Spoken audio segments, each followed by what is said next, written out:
Computer system की व्यवस्था में अगला जो चरण था हमने बताया था आपको प्रोसेसिंग, उसमें होता है function of a system. Function of a system, function of a system का मतलब है कि जो कंप्यूटर आपका रहता है काम कैसे करता है, कैसे वर्क करता है। तो उसके लिए कंप्यूटर जो वर्क करता है उसके लिए टेक्नोलॉजी की यूज करता है। उस टेक्नोलॉजी का नाम है IPO cycle. IPO cycle, IPO का फुल फॉर्म है input processing output cycle. Input processing output cycle, ठीक है। इस वाली टेक्नोलॉजी पर कंप्यूटर फंक्शन करता है, अर्थात कोई भी डेटा इनपुट डिवाइस द्वारा सर्वप्रथम इनपुट की जाती है, उसके बाद प्रोसेसिंग डिवाइस को प्रोसेस करता है और आउटपुट डिवाइस के द्वारा हमें आउटपुट प्राप्त होता है। जैसा कि डायग्राम में सो रहा है, हमने आपको ब्लॉक डायग्राम कंप्यूटर का बताया था, अगर याद हो हमने इसे बताया था इनपुट डिवाइस, इनपुट डिवाइस, ठीक है। उसके बाद ये हमने सेंटर में बताई थी सीपीयू, जिसे हम प्रोसेसिंग डिवाइस भी कहते हैं। इसके हमने 3 पार्ट किए थे, एएलयू, सीयू और इंटरनल मेमोरी, और ये पूरा मेमोरी। और उसके बाद आपकी थी आउटपुट डिवाइस।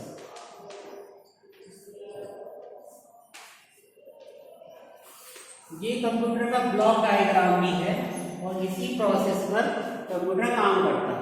आईपीओ साइकिल इसी प्रोसेस पर, जैसे कि मान लीजिए आपको किन्हीं 2 नंबरों का योग करना है, तो इनपुट डिवाइस में 2 नंबर मान लीजिए, एक इनपुट किया 3 और दूसरा नंबर इनपुट किया 4, ये बराबर 3 और ये बराबर 4। इनपुट डिवाइस में का जो आपका प्रोसेसिंग यूनिट होती है, ठीक है। अब ये डायग्राम है, इसमें ये क्या करेगा, हमें अगर दोनों नंबरों का जोड़ना है a प्लस b, अर्थात 3 प्लस 4, तो इसका रिजल्ट जो भी आएगा वो रिजल्ट कैलकुलेट करके आउटपुट डिवाइस में 7 डिस्प्ले कर देगा।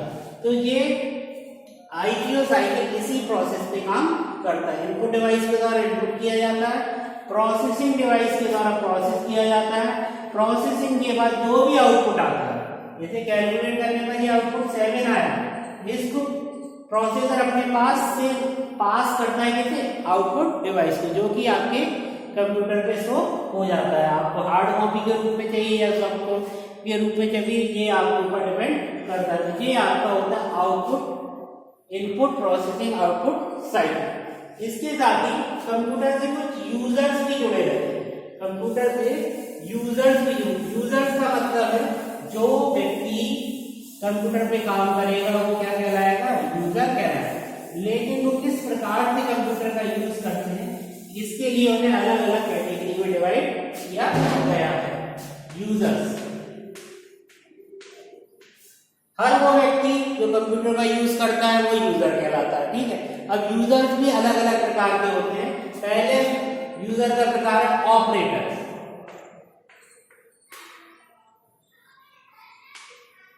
कंप्यूटर ऑपरेटर, ऑपरेटर्स एक ऐसा यूजर होता है जो पर्टिकुलर एक सॉफ्टवेयर या 2 सॉफ्टवेयर के बारे में जानकारी रखता है, यानी कि पूरे सिस्टम के बारे में जानकारी रखता है। वो पर्टिकुलर एक सॉफ्टवेयर चलाना जानता है जिसमें कि वह भली भांति प्रकार काम कर सकता है। तो पहला यूजर होता है ऑपरेटर। दूसरा होता है डेटा एंट्री ऑपरेटर।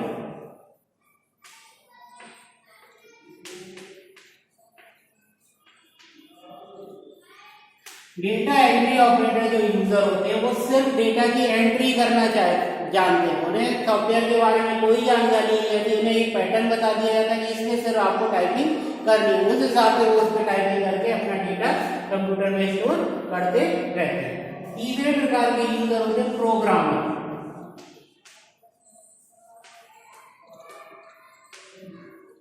प्रोग्रामर अर्थात ऐसे यूजर जो कंप्यूटर के लिए प्रोग्राम बनाते हैं वो सारे क्या कहलाते हैं? प्रोग्रामर कहलाते हैं। इन्हीं को हम सॉफ्टवेयर इंजीनियर भी कहते हैं।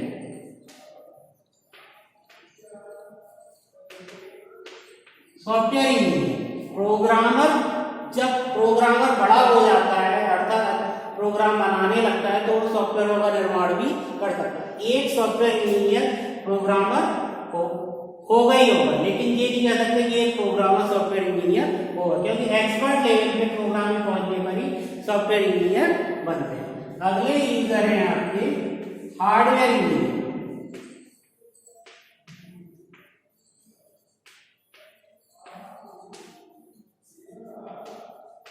हार्डवेयर इंजीनियर की कैटेगरी में वो यूजर आते हैं जो हार्डवेयर के बारे में पर्याप्त जानकारी रखते हैं, अर्थात कंप्यूटर मशीन को असेंबल करना, उसमें किसी प्रकार की कोई प्रॉब्लम है हार्डवेयर से रिलेटेड, मशीन से रिलेटेड, उसे सॉर्ट आउट करना, इस कैटेगरी में आपके आते हैं हार्डवेयर इंजीनियर। और अगला यूजर होता है एडमिनिस्ट्रेटर।